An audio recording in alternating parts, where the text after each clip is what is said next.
I stood frozen as Mom declared my younger brother would inherit the entire family empire because I was strong enough without it.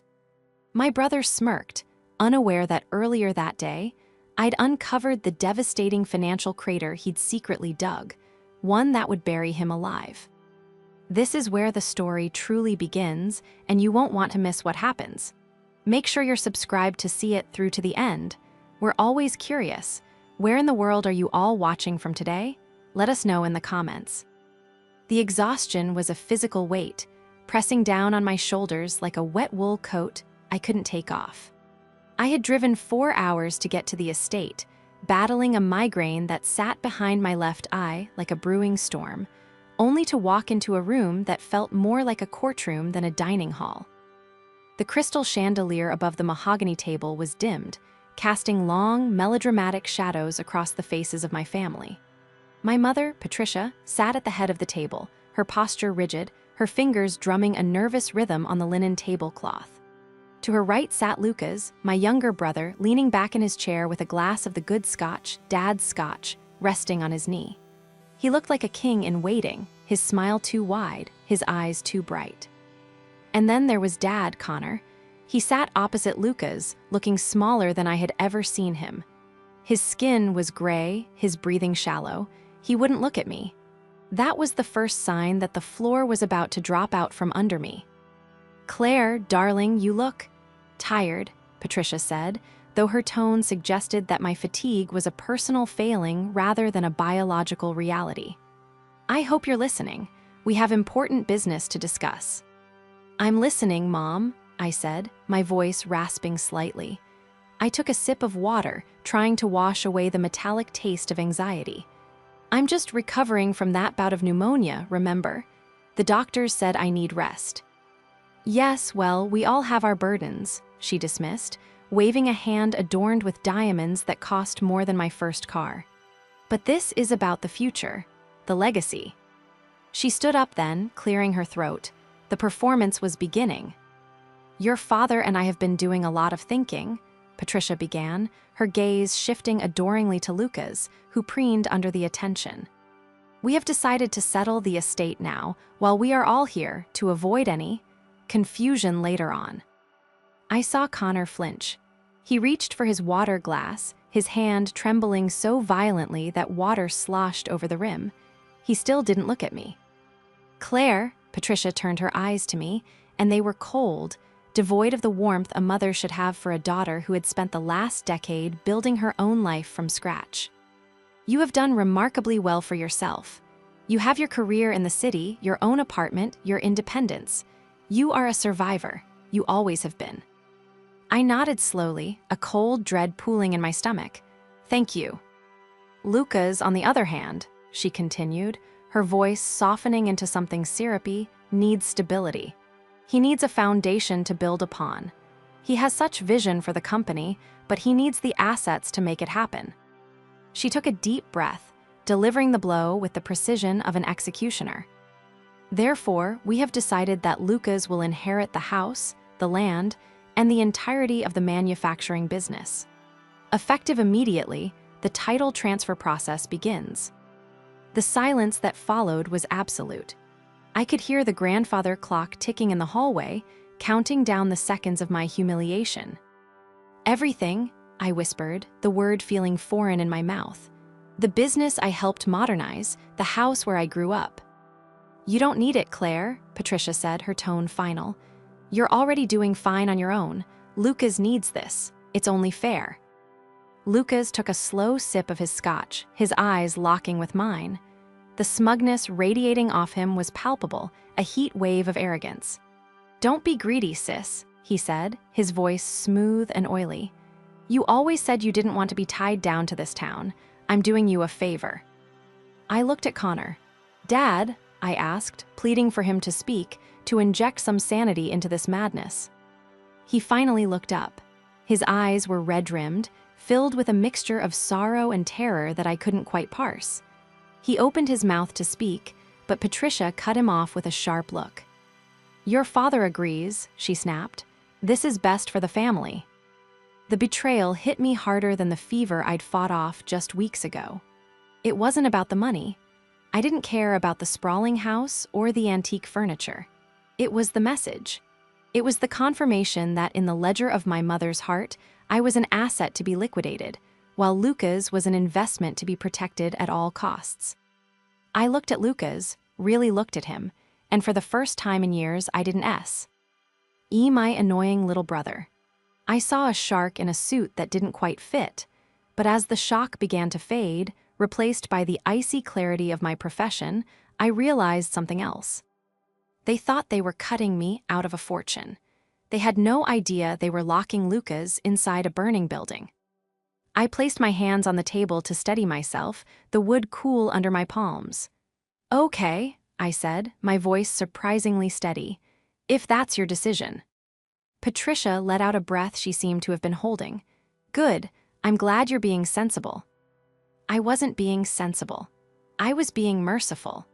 Because the betrayal I felt in that moment was worse than the diagnosis itself, worse than the years of neglect. It was a declaration of war, and I was the only one in the room who knew that the enemy had already planted the bomb. Dinner proceeded with a grotesque normalcy that made my skin crawl. Patricia chattered on about the renovations. Lucas was planning for the East Wing, asking my opinion on color palettes as if she hadn't just stripped me of my birthright. Lucas sat there, nodding along, occasionally interjecting with grandiose ideas about expanding the business into international markets. Ideas that sounded impressive if you didn't know the first thing about supply chains or solvency. I picked at my roast beef, the meat turning to ash in my mouth. Every bite was a struggle against the urge to scream, to flip the table, to shake my mother until she saw the reality standing right in front of her. But I didn't. I was a professional. My job was to find the truth in the numbers, to remain objective when everyone else was emotional. "I think a minimalist aesthetic for the office," Lucas was saying, waving his fork. "Glass walls, open concept, we need to project transparency." I almost choked on my water. Transparency. The irony was rich enough to cause gout. "That sounds expensive," I managed to say, keeping my tone neutral. "You have to spend money to make money, Claire," Lucas shot back, a condescending smirk playing on his lips. "That's the problem with your little accounting job. You look at pennies, I look at potential." "My little accounting job involves forensic audits for Fortune 500 companies, Lucas," I reminded him quietly. "I look for fraud. I look for the things people try to hide." The table went quiet for a split second. Lucas's smile faltered just a fraction before he recovered. "Right.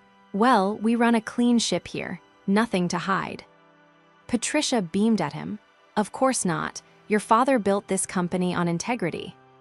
I glanced at Connor again. He was staring at his plate, pushing peas around with his fork.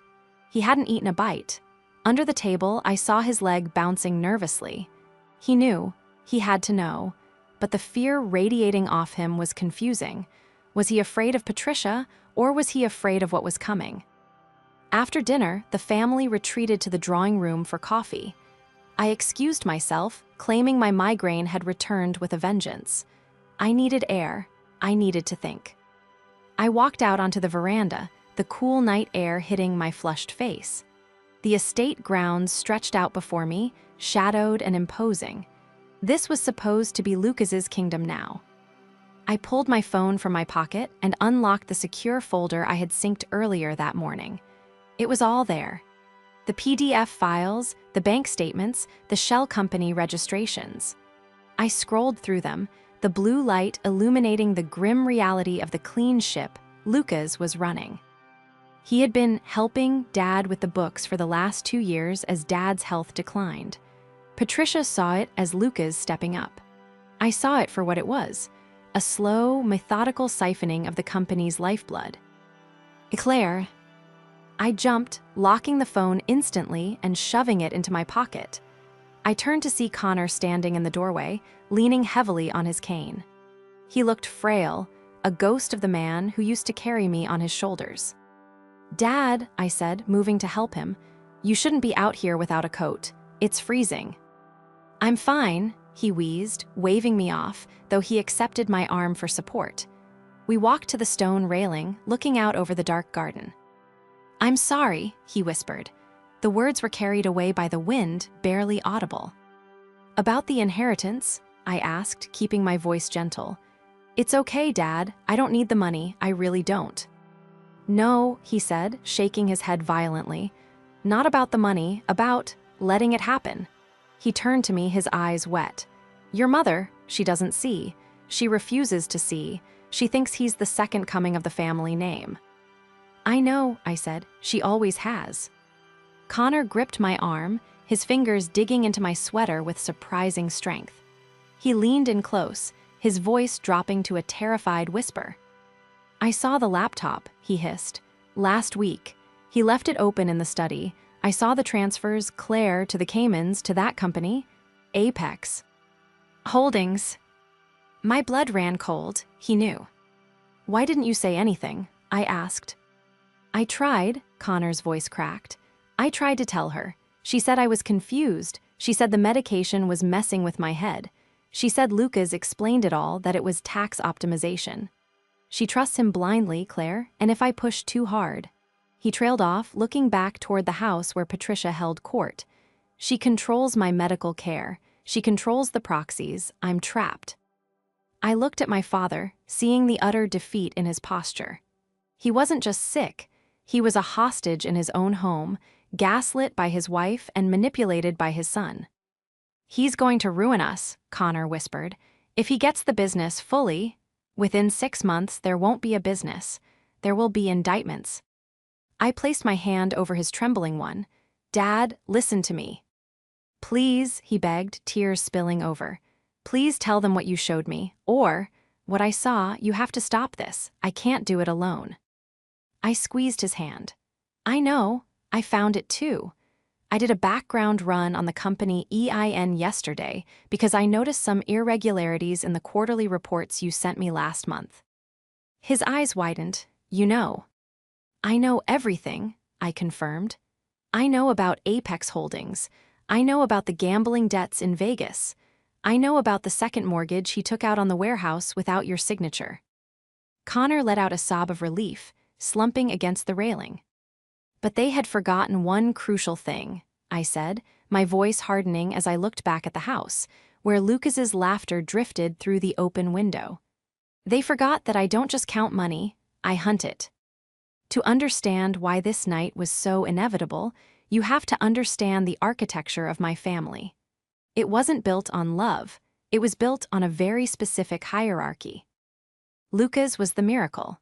He was born when Patricia was 42, long after they thought they were done having children. I was 4 years old, a quiet, observant child, and suddenly I was invisible. Lucas was a colicky, demanding baby, and he grew into a demanding, reckless adult. But to Patricia, every mistake he made was simply the world failing to understand his genius. Failed math, the teacher was incompetent. Crashed the car, the road was poorly designed. Caught stealing from the petty cash at the business when he was 16, he was just showing initiative and learning how cash flow worked. I, on the other hand, was the utility player. I was the one who studied late, who got the scholarships, who worked 3 jobs in college so I wouldn't have to ask for a dime. I became a forensic accountant because I craved order. I craved a world where things added up, where actions had consequences, and where the truth couldn't be charmed away by a dimpled smile. I had spent the last 5 years quietly consulting for the family business, pro bono, fixing their tax filings, streamlining their payroll, and modernizing their inventory systems. I did it because I loved Dad, and I wanted to protect his legacy. But Lucas had returned home 2 years ago after burning out in a marketing job in the city, a job I later found out he was fired from for sexual harassment. Patricia welcomed him back like a war hero. She installed him as the director of operations, a title that meant he walked around in a suit, barked orders at employees who had been there for 20 years, and took 3-hour lunches. I walked back into the drawing room, my resolve hardening into diamond. Patricia was pouring more coffee. Lucas was checking his watch, likely bored of performing for his audience. "There she is," Lucas drawled. Feeling better, or did the reality of being disinherited give you a headache? Actually, I'm feeling very clear-headed, I said, taking a seat on the stiff velvet sofa. Dad and I were just catching up. Lucas's eyes flickered to the doorway where Connor was slowly shuffling back in. A shadow of suspicion crossed Lucas's face. Catching up on what? Old times, I lied smoothly, and the future. Speaking of the future, Patricia interjected, handing me a cup of coffee I didn't want. Lucas has some wonderful ideas for the staff. He's thinking of bringing in a whole new management team. Younger, hungrier. Firing the loyal staff, I asked, raising an eyebrow. People like Mrs. Higgins who have been with us since the garage days. Dead weight, Lucas said dismissively. We need agility. You wouldn't understand, Claire. You're too risk-averse. That's why you're an accountant. You look backward. Entrepreneurs look forward. He stood up and walked over to the fireplace, leaning his arm on the mantel in a pose that looked rehearsed. By the way, he said, his tone shifting to something sharper. I noticed you've been logging into the company server remotely. I'm going to have it revoke those credentials tomorrow. Security risk. My heart skipped a beat, but I EPT my face impassive. I was finishing up the Q3 audit I promised Dad. We don't need audits from outsiders anymore, Lucas said, his voice dropping an octave. I have my own people handling the books now, people who understand my vision. Your people, I asked. You mean the firm in the city or someone else? That's none of your concern, he snapped, the veneer of charm cracking. It's my company now, or it will be as soon as the lawyers finish the paperwork on Monday. He stared at me, his eyes cold and predatory. He was trying to intimidate me. He was trying to mark his territory. He thought he had won. He thought the game was over because the referee, Mom, had declared him the winner. He didn't realize we were playing two different games. He was playing King of the Hill. I was playing Capture the Flag, and I was currently holding the flag, the map, and the keys to the armory. Monday, I repeated thoughtfully. That's very soon. Efficiency, Patricia chimed in. Lucas is very efficient. I looked at my mother, seeing the desperate hope in her eyes. She wanted this so badly. She wanted her golden boy to be the titan she imagined. She was willing to sacrifice me, sacrifice Dad's mental health, and sacrifice the livelihoods of 50 employees just to keep that fantasy alive. It was tragic, truly. But I wasn't going to let them drag me down with the ship. Well, I said, setting my coffee cup down with a deliberate clink.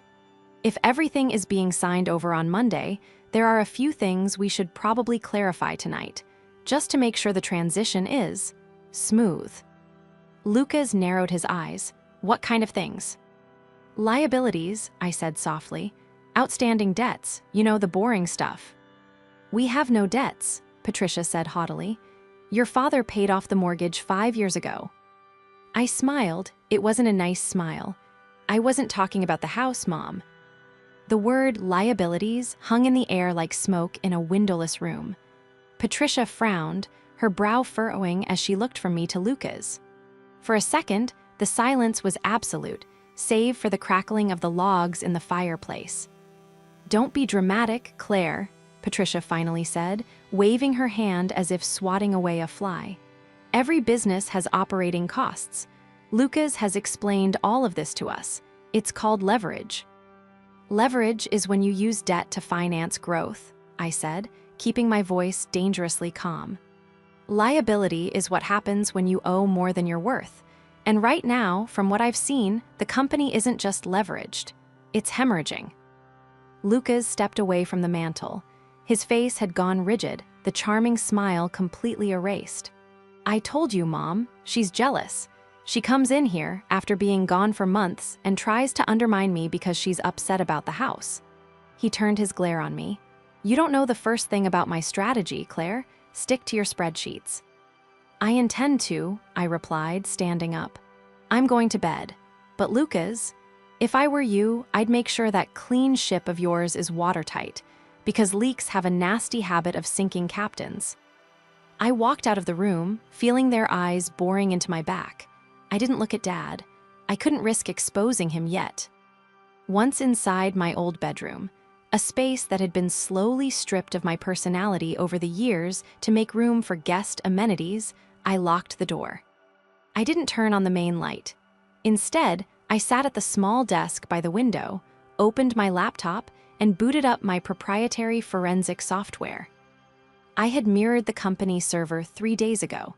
It was a standard precaution I took whenever I did work for family, mostly so I wouldn't have to rely on their terrible internet connection.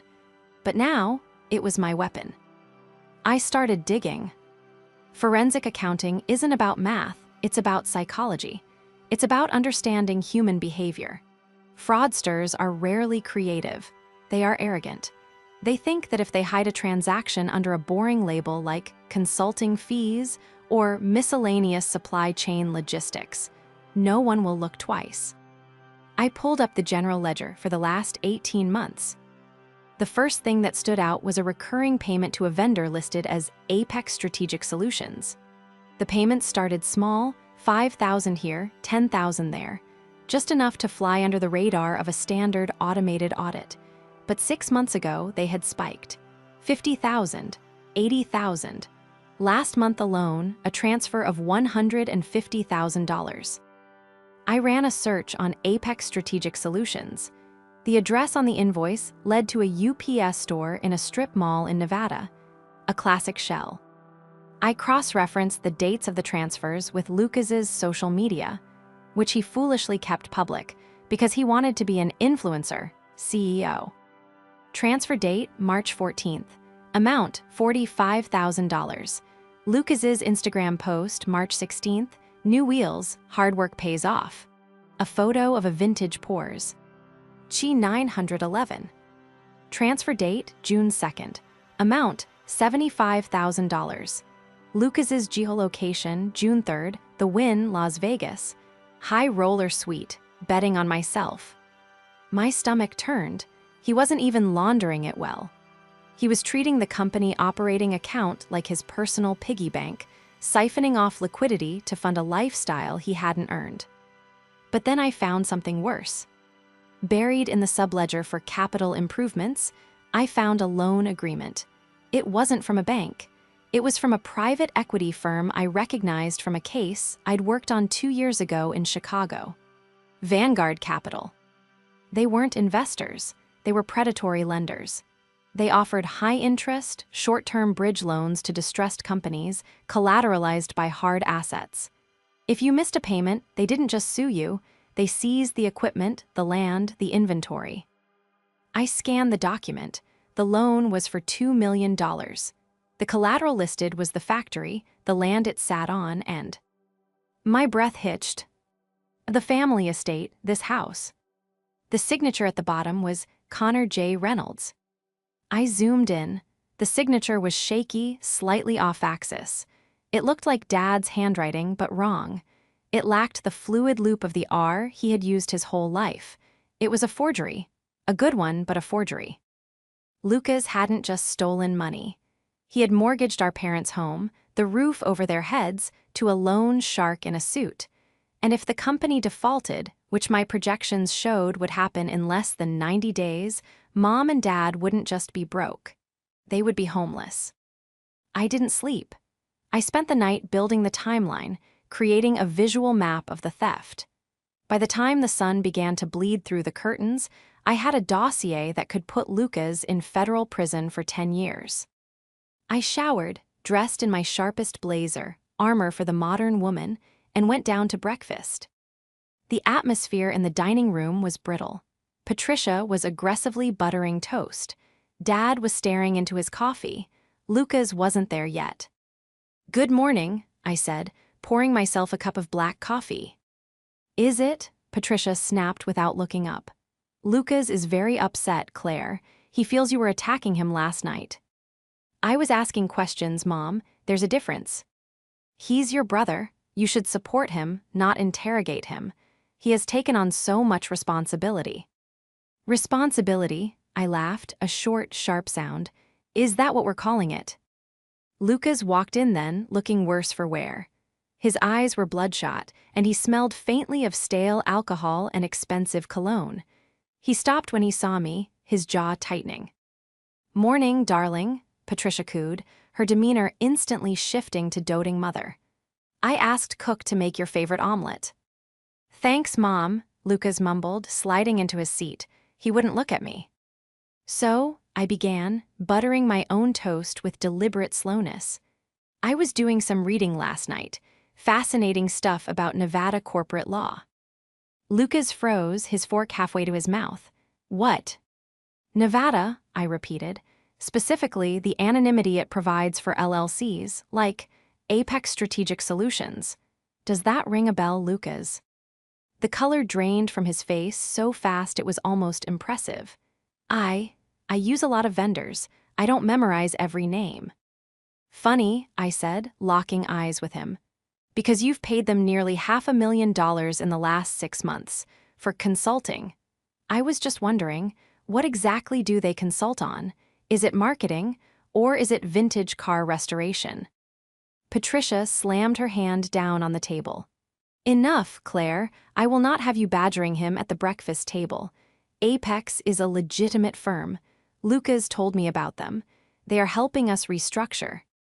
"Restructure what, Mom?" I asked, turning to her. "Our assets into his pocket, because I matched the transfer dates. March 14th, June 2nd. Every time Apex gets a check, Lucas gets a new toy or goes on a trip." "That is a coincidence," Patricia shouted, her face flushing pink. "Lucas has his own money. He had savings from his time in the city." "He was fired from his job in the city for cause, Mom.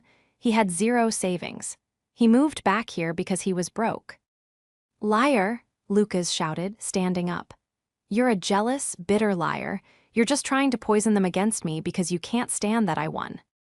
"Sit down, Lucas," Dad's voice cut through the noise. It was weak but firm. We all turned to look at him. Connor was gripping the edge of the table, his knuckles white. "Connor, don't upset yourself," Patricia fluttered. "I said sit down," Connor repeated, looking directly at his son. Lucas sat, looking like a petulant child. "Claire," Dad said, looking at me with wet, pleading eyes. You said there was more." "Yes, Dad," I said softly. "There's a lot more." "Show them," he whispered. "No one is showing anything," Lucas yelled, panic rising in his voice. "This is my company. I am the CEO. I don't answer to her." "You're not the CEO yet," I reminded him coldly. "The papers aren't signed until Monday." "Mom," Lucas pleaded, turning to Patricia. "Make her stop. She's making this up. She's hacked my computer. That's illegal. I can sue her." "You could," I agreed. "But then you'd have to explain the Vanguard Capital loan in Discovery, and I don't think you want to do that." The room went dead silent. Lucas looked like he had been shot.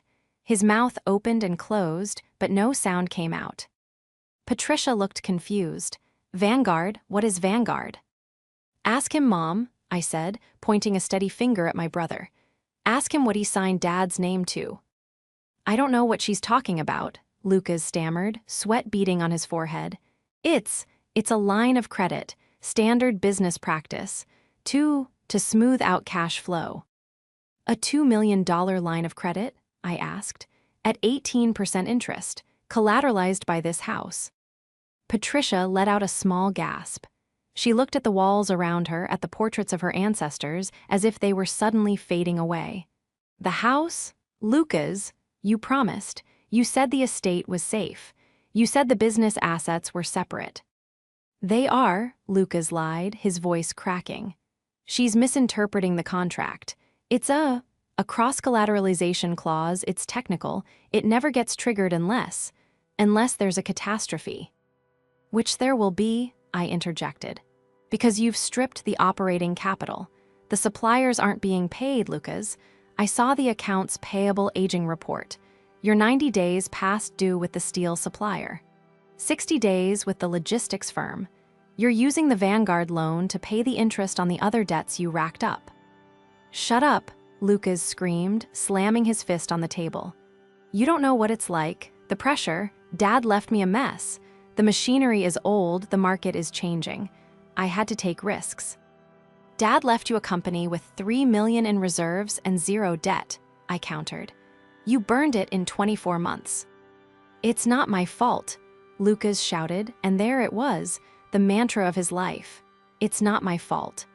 I needed capital to modernize, and Marcus said this was the only way to get liquidity fast without going through the banks who ask too many questions. Marcus, I pounced on the name, is that your contact at Apex? Lucas clamped his mouth shut, realizing he'd slipped. You're being scammed, you idiot, I said, my voice dropping to a harsh whisper.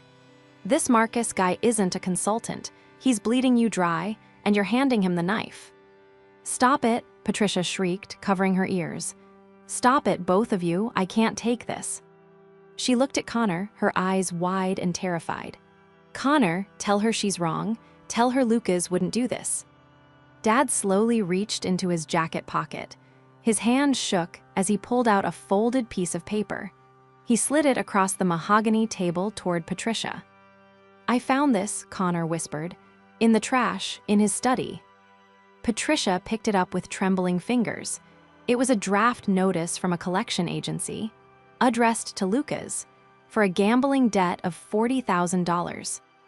This is from last year, Connor said, before the Apex payment started. Patricia stared at the paper. Then she looked at Lucas. For the first time in my life, I saw the blindfold slip. She didn't see her golden boy. She saw a stranger. You gamble, she whispered. It was just for fun, Lucas cried, his defense crumbling into whining. Everyone does it. I was networking. I met investors at the tables. You stole from the company to pay bookies, I corrected him. And when that wasn't enough, you mortgaged the house.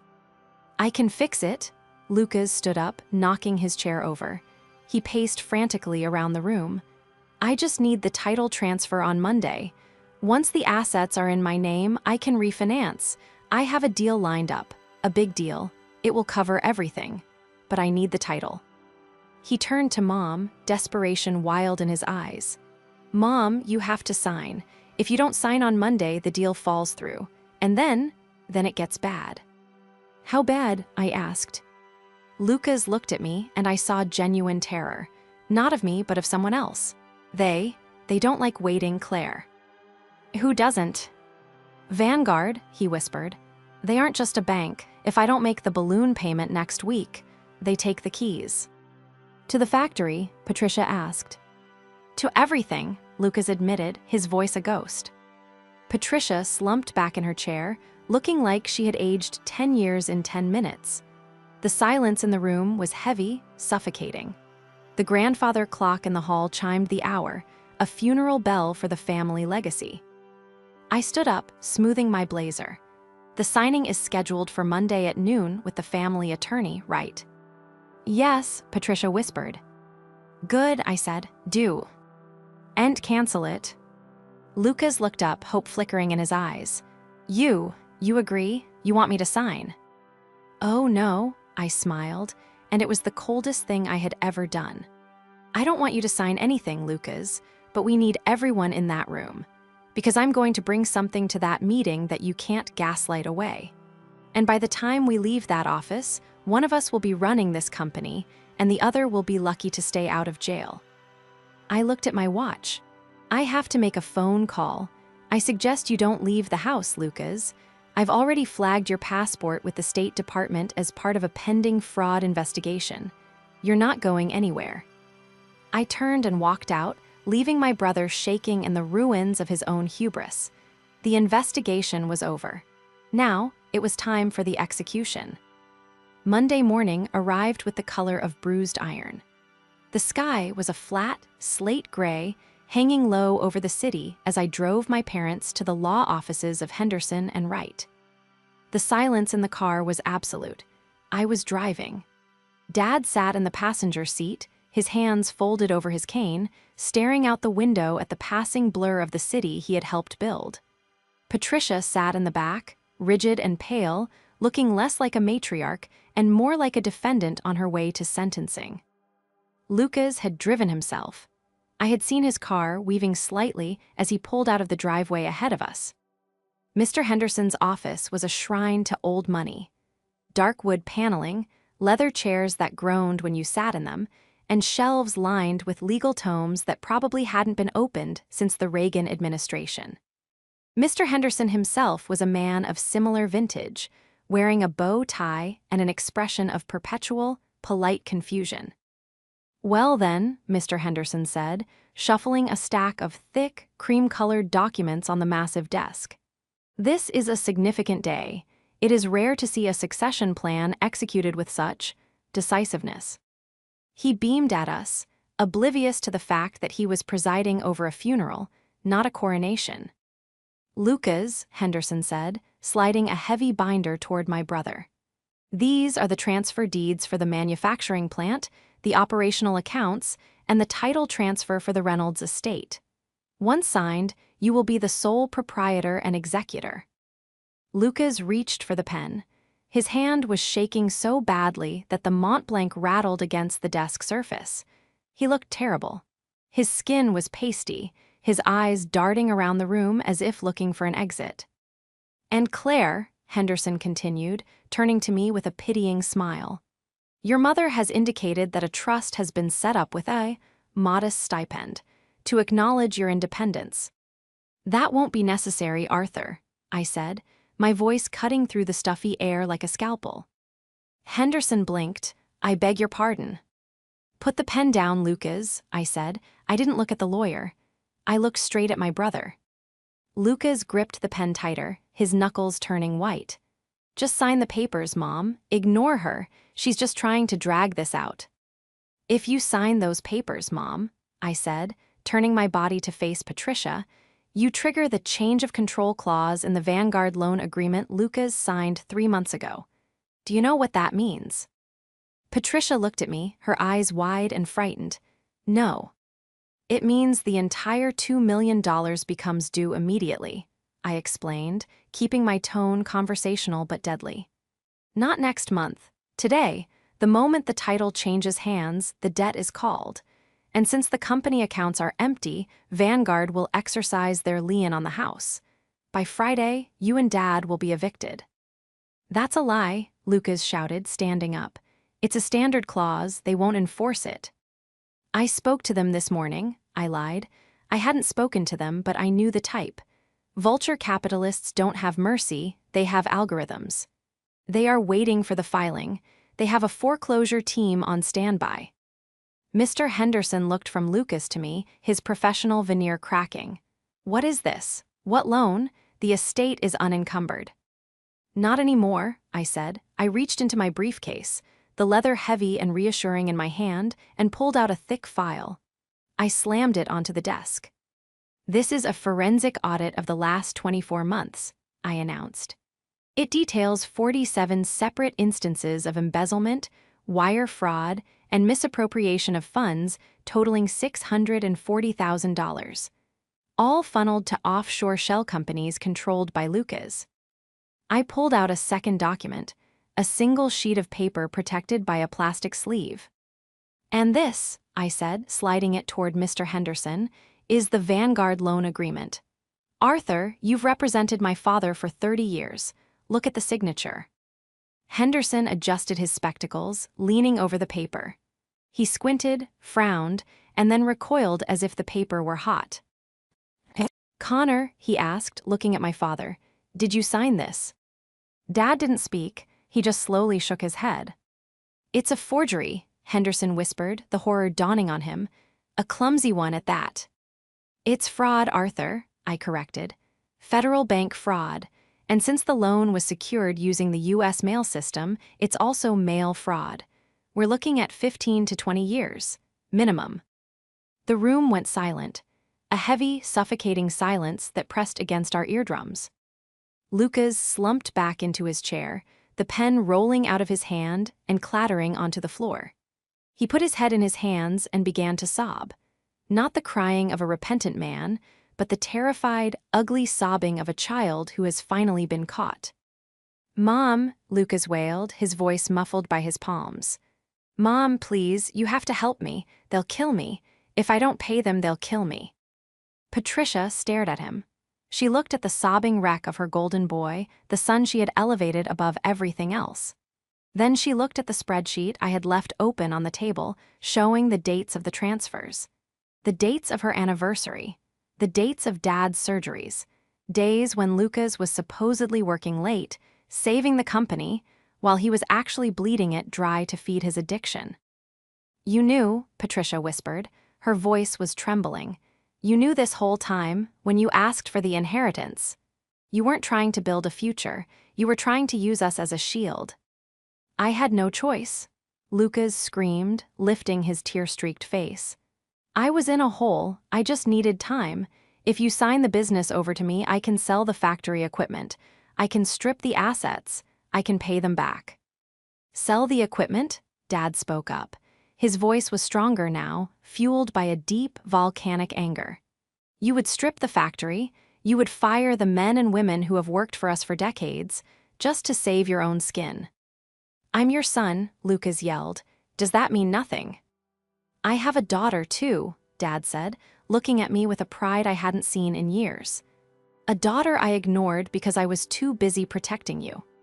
Patricia stood up. She walked over to the desk, her movements slow and deliberate. She picked up the transfer deed, the document that would have given Lucas everything. She looked at it for a long moment. Then, with a strength I didn't know she possessed, she tore it in half, then in quarters. She dropped the confetti of her shattered dreams onto the desk. "Get out," Patricia said. Lucas blinked. "What?" "Get out," she repeated, her voice rising to a shriek. "Get out of this office. Get out of my house. Get out of my life." "Mom." "Don't you dare call me that," she hissed, pointing a shaking finger at the door. "You were willing to let us lose our home. You were willing to let your father die in the street just to cover your mistakes. You aren't a son, you're a parasite." Lucas looked at Henderson, then at Dad, and finally at me. He saw no mercy in any of our eyes. He scrambled out of the chair, grabbing his keys, and bolted from the room. We heard the heavy oak door slam shut, the sound echoing like a gunshot. Patricia collapsed back into her chair, covering her face with her hands. Her shoulders shook with silent sobs. Dad reached out and took her hand, anchoring her. Mr. Henderson cleared his throat, looking thoroughly shaken. "Well, I suppose we need to discuss a new arrangement." I stepped forward, taking the seat Lucas had vacated. I picked up the pen he had dropped. "Yes, Arthur," I said, opening my laptop. "We do. First, we need to file an immediate injunction to freeze the Vanguard loan based on fraudulent origination. I've already drafted the affidavit for Dad to sign. Second, we need to file a police report regarding the identity theft. It's the only way to void the debt." "A police report?" Patricia looked up, her eyes red. "Against Lucas, Claire, he'll go to prison." I looked at my mother. I saw the mother who had told me I was doing fine on my own. The mother who had dismissed my pneumonia as a nuisance. "That is his choice, Mom," I said gently but firmly. "He committed the crime. We can either let him face the consequences, or we can let him take this family down with him. But I am not going to let him destroy what Dad built, and I am certainly not going to let him take your home." Patricia looked at Dad. He nodded slowly. "Do it," Dad said. "Do whatever you have to do, Claire. We trust you." The fallout was ugly, messy, and long. Just the way I like it, because mess implies that things are being cleaned up. I moved back into the estate for 3 months, not as a daughter, but as a crisis manager. I took a leave of absence from my firm, telling them I had a family emergency. That was the understatement of the century. The first week was a blur of legal motions. With Mr. Henderson's help and my aggressive pushing, we managed to get a temporary rest. Reigning order against Vanguard Capital. When we presented the evidence of the forged signature and the fact that their loan officer was a known predator operating without a state license, they backed off. They knew that a discovery process would expose their entire illegal operation. They agreed to void the lien in exchange for us not reporting them to the SEC. The debt was gone, but the company was still hollowed out. I fired the entire management team Lucas had hired, his drinking buddies who were on the payroll as consultants. I renegotiated payment terms with every single supplier, using every ounce of goodwill my father's name still carried. I instituted strict financial controls. I put padlocks on the inventory. And Lucas, he was arrested 2 days after the meeting at the lawyer's office. He was caught trying to board a flight to Mexico using a credit card he had stolen from Patricia's purse before he fled the house. We didn't press charges for the full extent of the corporate embezzlement. Mom couldn't bear it. But we didn't stop the DA from pursuing him for the identity theft and the bank fraud regarding the credit cards. He took a plea deal. 3 years in a minimum security facility, followed by 5 years of probation. I visited him once before the sentencing. He was sitting in the visitor's room, wearing an orange jumpsuit that washed out his complexion. He looked smaller. The arrogance was gone, replaced by a sullen, childish resentment. "Are you happy?" he asked me, refusing to meet my eyes. "You won, you got the company, you got the house, you got everything." "I didn't want any of it, Lucas," I said honestly. "I have my own life, I have my own career, I'm doing this for them, I'm cleaning up your mess." "You always thought you were better than me," he sneered. "I never thought I was better," I said, standing up to leave. "I just knew that actions have consequences. You never learned that. I hope you learn it in here." I walked out and never looked back. The reconciliation with my parents was quieter, less dramatic, but harder. One evening, about 4 months after the explosion, I was in the study, finalizing the Q2 projections. The company was back in the black barely, but we were solvent.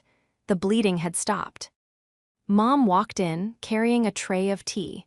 She set it down on the desk, moving a stack of invoices to make room. She lingered, her hand resting on the back of the leather chair where Dad used to sit, where I now sat. "You've saved us, Claire," she said softly. "I did my job, Mom." "No," she shook her head. "You did more than that. You were the strong one I always said."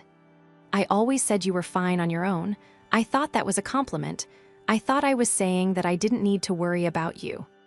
She looked down at her hands. "But I realized I ignored you because it was easy. Lucas needed me. He needed my attention, my money, my energy. You never asked for anything, so I gave you nothing."